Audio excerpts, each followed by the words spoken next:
Hey, what's up guys? It's Brando with Brando Sports World here, and today we are doing team number 46 of my top 50 college football teams of the 2023 football season.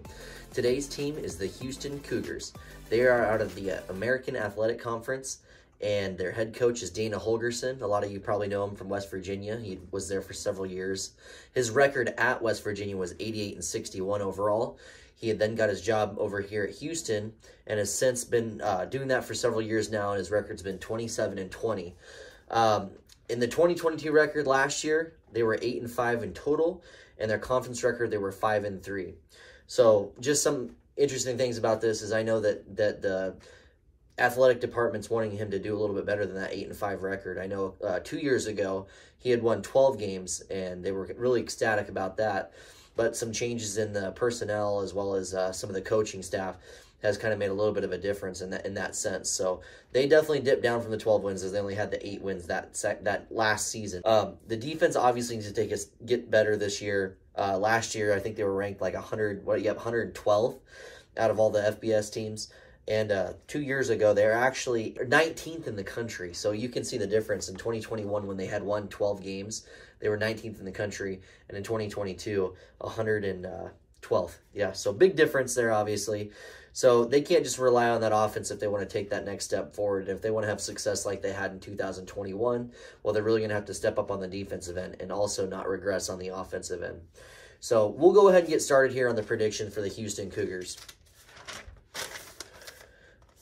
So the Houston Cougars, their very first game is against the University of Texas San Antonio. Texas San Antonio has always been a solid team, especially as of late. I think it was Jeff Traylor's their head coach. I assume he's still coaching for him.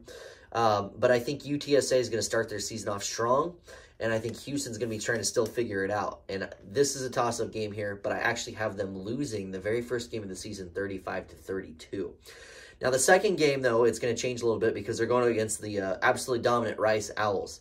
All jokes aside, Rice is absolutely terrible. This is an easy win for you guys, and you're going to win that game 40-14. Heading into the week 3, it's a game against TCU. TCU was in the national championship game last year and was obviously one of the premier teams of college football. Well, actually, probably I would consider it the biggest surprise of college football if you really kind of just dumb it down. But their offense was absolutely incredible. They had lots of talent. They just reeked of speed everywhere on the offense and on the defense. Bunch of sure tacklers. But so I think, honestly, I don't think TCU is going to be the same team as they were last year. I think a lot of people... I think there's several national news guys that are also kind of down on TCU. And I kind of am too, just with some of the personnel that they're losing, especially on the offensive side of the ball. And I think they really caught lightning in a bottle last year. And I don't think they're going to have the same progress. And I actually have you guys beating the Texas Christensen Horned Frogs 31-24. So that's kind of a very solid win to start the season, especially out of the non-con. The very next week, Sam Houston State. Just like Rice, this is going to be an easy win for you guys, and I have you winning that one 38-17 for your third win of the season. The very next week after that, we have an away game at Texas Tech. I think it's going to be a close game, honestly. This one's going to come down to who can score the most points. I actually picked it as I think your offense is going to improve a little bit more towards the beginning of the season. I think Dana Holgorsen's a more seasoned coach out of the other coach. I think it was McGuire. Is that right? His name. And I just think I think your defense is going to prevail just enough, and your offense is going to be very strong in this game. And I think you stop Texas Tech just enough to win 49-35. Now the next game is a game against West Virginia, so you know that Dana's really going to want to win this one. And just likewise on the other side of the coin, all the West Virginia Mountaineers fans are really basically foaming at the mouth, hoping that they can get a little bit of sweet revenge on old Dana. And I think it's an interesting game just because of that fact, just with the dynamic of him actually being the coach before his stop here at Houston. And I just think that he's going to play spoiled milk on the West Virginia Mountaineers, and I think you guys win that one too, 34-24. So they are not going to get the revenge that they're so desperately looking for. Now, the very next week is a very tough game. It's a home game for you guys, so that'll help you with a little bit. But it's a game against the Texas Longhorns. Texas is going to be very, very improved. They are very deep. I think Steve Sarkisian has them going in the right direction. I know people are kind of up and down about Texas from time to time, and I am not a Texas Longhorns fan by any means, but you can't deny that they have tons of talent. out in Austin. And I think that they're going to be much more physical than they were last year. I think they're going to play smarter and play harder. And I actually have you guys losing to the Longhorns 31-20. Next week is a game at Kansas State. Kansas State had a great season last year. I think this is going to be one of those close games, and I think you guys will probably be a slight underdog at this point in the season because you've only lost 2 games, and Texas was the most recent one, and you showed up pretty well for that. And I think it's going to be a close game, but I think you guys are going to show up late. You're going to end up getting a late touchdown, and I think you guys are going to win 34-30. So maybe you'll win it by a touchdown or a late kick field goal. Kansas State maybe try to run it down, maybe get to midfield, but they're just nowhere near enough to chuck a Hail Mary, and it won't make it if they do. So you guys win that one 34-30. The very next week is an away game at Baylor. Dave Aranda is building a really strong program. I'm a big Baylor fan too.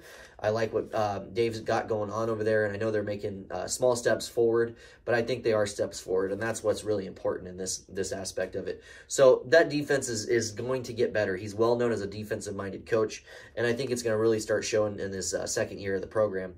I have them also winning this one 40-28. I just think that they're more of a well-balanced machine, and I think he's really going to get them rocking and rolling this year.